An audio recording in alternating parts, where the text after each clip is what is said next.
Welcome, Beatdown Promotions 8 post-fight with Damien Beatdown Brown. Now, mate, we have the whole show, fight week. It's chaos, it's crazy. Main event has now happened. Event is over. What's your initial thoughts? How many... Sorry, guys. Sorry, coaching and promoting. How many fucking people thought that I was going to run a shit show tonight? How many people thought that a Japanese guy was going to come out here was going to get what? Me, I thought that. How many people thought that Pierre Darguzin was not going to put up a fight? Me. How many people thought Sam Miles was going to beat Max Kelly? Me. Thank you.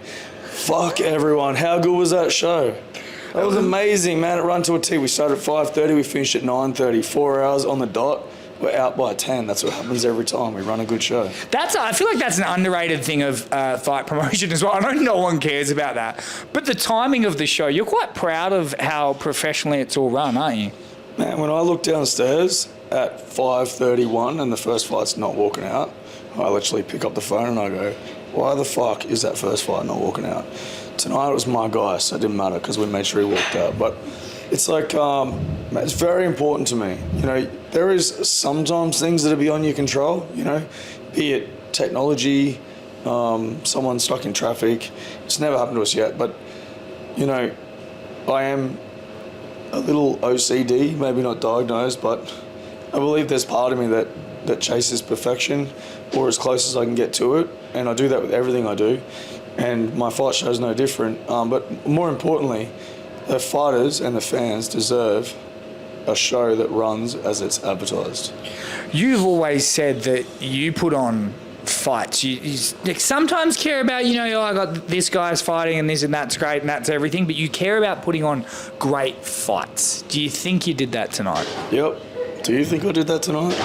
I do. What goes into trying to match those fights? Because going in, this card, of course, did get a little bit of slack. You know, you international in for Diego, international in for Loga. We're unsure of how it's all going to go. It seemed pretty well matched, at least on the professional end. You must have been stoked. And what goes into planning that? You know what I love? I love that people focus so much on fucking rankings. That they're like, that guy's not ranked in the top 15 in Japan. That guy doesn't need to be fucking ranked. That guy came here tonight. I mean, look at the first round. I thought the first round should have been 10-8 and the main event should have been a draw. But I think Australian judges don't tend to give out 10-8s as much as they probably should. I thought if you've got the back, you've attacked a twister like 15,000 times, and then you punch to the point where a referee is saying you need to defend yourself, it's basically a 10-8. Like, all bar knocking him out. That was a 10-8. The referee could have potentially stopped it if old mate had a little bit more power in those shots, but you know, I don't think Diego was hurt at any time, but like there was a lot of unanswered shots. And so I kind of thought the main event could have been a draw. What goes into it? You just got to understand, you know, I don't watch a lot of their fights because if they're not fighting my guys, I don't want to spend that much time doing it, but I'll watch a couple of fights. I'll look at the record. I'll see what the guys are like. I'll look at where the guys are from. The guys fought heaps of people. He's got twister finishes, leg lock finishes. Only one lost by knee bar. So I was pretty confident that, like, he's got a chin on him. He's grappling sick. He's from Tatsuro Tyra's, like, same gym, trains with him. I mean, everyone knows who he is, 16-0, top 5 flyweight in the UFC, potentially next in line. The guy comes from a credible gym with runs on the board, and everyone seems to think that, like, this is going to be another walk in the park and that I just brought a guy here for someone to win. Man, I don't know what more I've got to do than run a card like tonight where people are like, this is going to be a shit fight, and then all of a sudden they're like, that was a sick fight. How many fucking times have I got to do that before people go, oh, maybe he does put on good fight cards? You know, and at the end of the day, I do put on a fight card to put on fights. I've fought in Japan where they stand up in front of you and say, we don't care if you win or lose, but if you're boring, this will be your only shot. Right? Now, I'm not that bad because, I mean, let's be honest, there's not that many Aussie fighters. I can't just fuck them all off, you know, but I want guys to come and fight. You know, I don't need them to be reckless, but, like, if you're laying on someone for 3 rounds, like, the crowd's not entertained. Well, I'm definitely not entertained. You win, and I get that that's the sport and that's part of the game, you know, is to win. But it doesn't put eyes on you either as the fighter. You know, no one liked tuning in for a John Fitch fight. It's fucking boring. I wouldn't watch a fight back. I know who he is, but I'd never watch him back. I just watched him to lose and just lay all over everyone. So I put on fights, man. Like, I don't care about rankings. I couldn't give a shit. I don't care if you're knocking on the UFC's door either. Go out there and fucking finish people. I mean, 8 shows in, do you have a look at other promotions and where you stack up? Like, I mean, do you compare yourself to the likes of, you know, like Eternal and Hex and that? And if you do, where do you think you sit? I don't compare myself to others. I don't worry myself with what others are doing. I don't do that with my gym. I feel like my gym's the best out there. I feel like we have good programs, good curriculums, good everything. We have a good team. We've seen that tonight. Man, I watch Eternal. Of course I look at Eternal. I spend my Saturday nights watching that shit. I fly into Perth for the UFC, and I was kind of hoping Cam was going to be a free ticket, but he didn't, so my text was a waste because he just said hello to me. But, yeah, look, it's, you know, I watch the other fight shows, of course. I like Hex, I'll go down there. But I don't compare myself to them, man.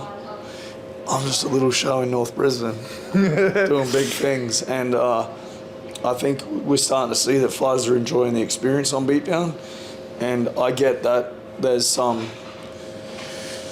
hesitation to fight on a new show because, you know, as a pro, you're like, are they going to pay me? Are they going to make money? Are they going to stay around? Well, fuck, if people don't know I'm staying around now, there's something wrong. Talk about your team, Max Kelly, Paul Loga. They both looked incredible tonight. I mean, you've got very special bonds, not just coach, but friends. I mean, what's it like seeing those two flourish? Man, I have a special bond with all my guys, you know, like, not just the fighters, but my members. Like, you know, without your clients, you have no business. And fortunately for me, my business is what brings joy to my day and what brings joy to my life and what puts food on the table for my family. And, you know, I'm like forever grateful for the people that walk through my doors. The guys that represent me and that allow me to be part of their journey where they get to you know, express themselves in front of people and essentially let me be in charge of the PS5 controller, you know, I'm forever grateful for every opportunity that I get. I put my time, my heart, my soul, fucking everything into every single person I stand in the corner of, every person I coach, manage, like whoever it is, I like got their fucking back until they don't want it, and that'll never change. And fortunately for me, my guys, you know, my guys want me there, and tonight, you know, nights like tonight are what it's all about. You know, March last year, people are critical of us. Oh, you're on Beatdown. Oh, you get the easy fights. We went fucking 2-6 last year. We had 8 fights on the card. We won 2. And the 2 guys that won were fighting for the first time out of my gym. They were both pros. They weren't my guys. They were my guys at the time. But they had careers before they came to me. So yes, they're my guys. Yes, they fought out of my gym. Yes, I did their camp with them. Yes, I'm proud of them and had a connection with them. But their coaches that they had, that they chose to leave, deserve some credit there. My 6 guys fucking lost. And, you know, it's easy to just, I think that's like just an easy excuse. Oh, you're on Beatdown, it's his show, you got the easy fights. My guys don't get easy fights, they probably get harder fights. You know, Max Kelly had a hard fight tonight. And I think that it would be fair and reasonable for most of Australia to expect that Max was going to lose, but we believed he was going to win. We had a game plan. I can tell you right now what Sam Miles was going to do the whole fight. Like, it's such a basic game plan. He's so good at it. But he's got like 3 things to worry about.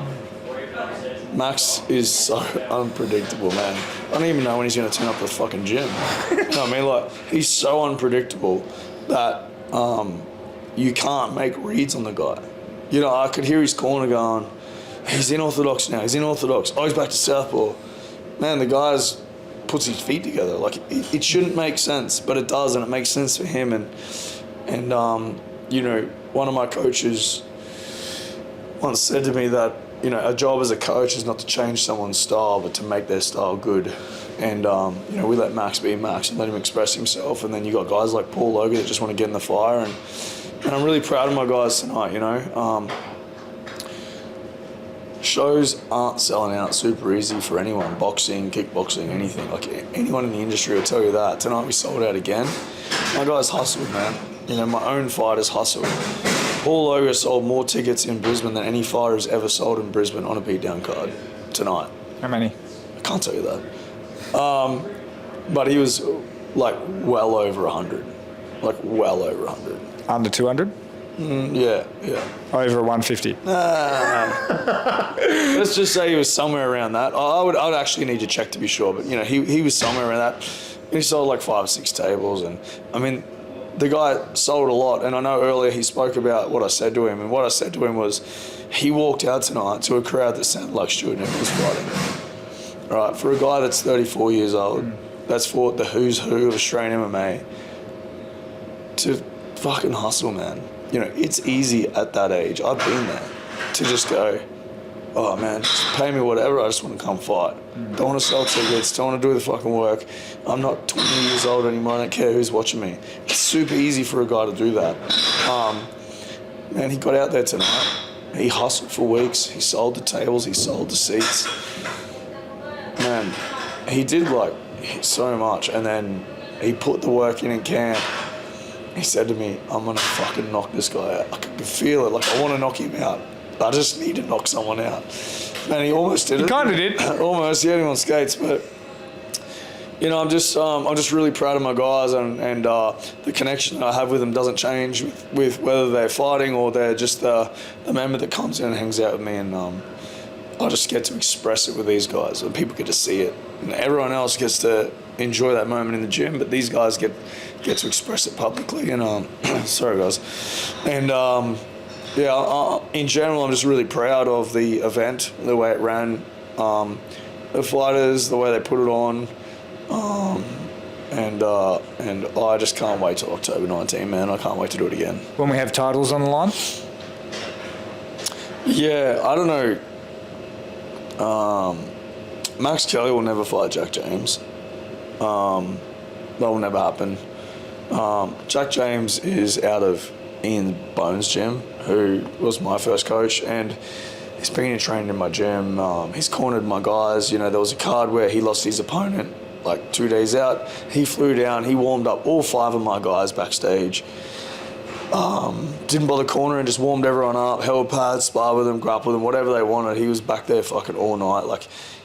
The guys basically, I would say, kind of part of the team, I guess, in terms of relationship. And I've cornered him multiple times. I don't want to stand across the cage from him. There's another guy. What about Luciano? Welterweight's a deep division. I don't know if Luciano's available. I know what you know, and I'm saying he might be. I have offered Luciano a fight. If Luciano's available, he will reach out to me. Okay. And I guess, finally, can we wrap it up on your news? Are you allowed to talk about the RIZIN stuff, or is that for another day? Man, I don't think it's a secret. I don't know if some of it is, but I've like anything I do, everyone's seen it tonight. It's on display. What happens in my gym is not necessarily publicly on display for millions outside of the suburbs that are in and the people that come through the doors. But what I do is when I commit to something, man, I fucking work hard. I don't believe that I was the most talented fighter to ever get to the UFC, and I think that some people would argue and go, "You made the UFC, so you must be talented."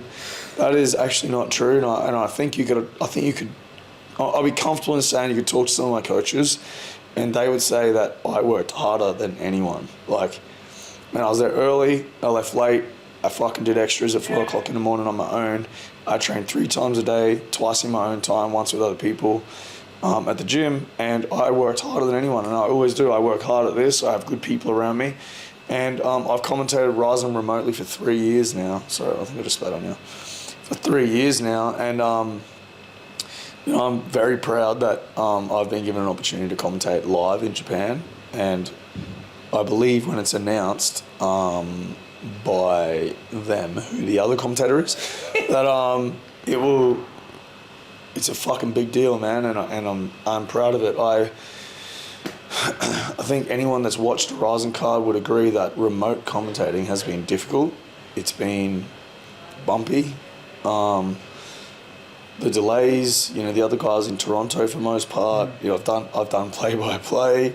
I've led the commentating team a few times. People would have heard me commentating with Elliot Compton. They needed someone. He's good. I reached out. We jumped on together. It's a good opportunity as teammates and friends and just guys that have been around each other for a long time. We have a good bond, and I think it just has been great. But it's had its challenges for both RIZIN and us, and I'm super pumped to head to Japan. Well, mate, That's what might come out of a face-to-face meeting over there too. No one deserves it more. I appreciate you, obviously, the hospitality. It's great to see the card put together. I was critical of it, of course, but to see the result, you obviously know what you're doing. And thanks for opening the door and creating a good environment. So thank you. Man, I want to finish. I don't see anyone as competition, but competition's healthy, and I don't really give a fuck what other promotions are doing. To be honest with you, I like to watch them. So I'll tune in and watch them. I've got Fight Pass. I watch every Eternal card, and I want the growth of mixed martial arts in Australia to prosper and to flourish, and I want fighters to have opportunities, and I'll continue to do that, and I'll continue to do that in my neck of the woods and wherever that takes us, and it won't take me to the Gold Coast and it won't take me to Perth, so I hope that we can all just fucking operate and get along, and the fighters can just continue to get opportunities. I don't know whether that'll work, but from my end it will, so. That's it. And if anyone wants to fight on Beatdown, October 19, reach out because the big dog is matching. For title fights. Thanks, mate. No worries, man. Thank you. Appreciate it. You're the best.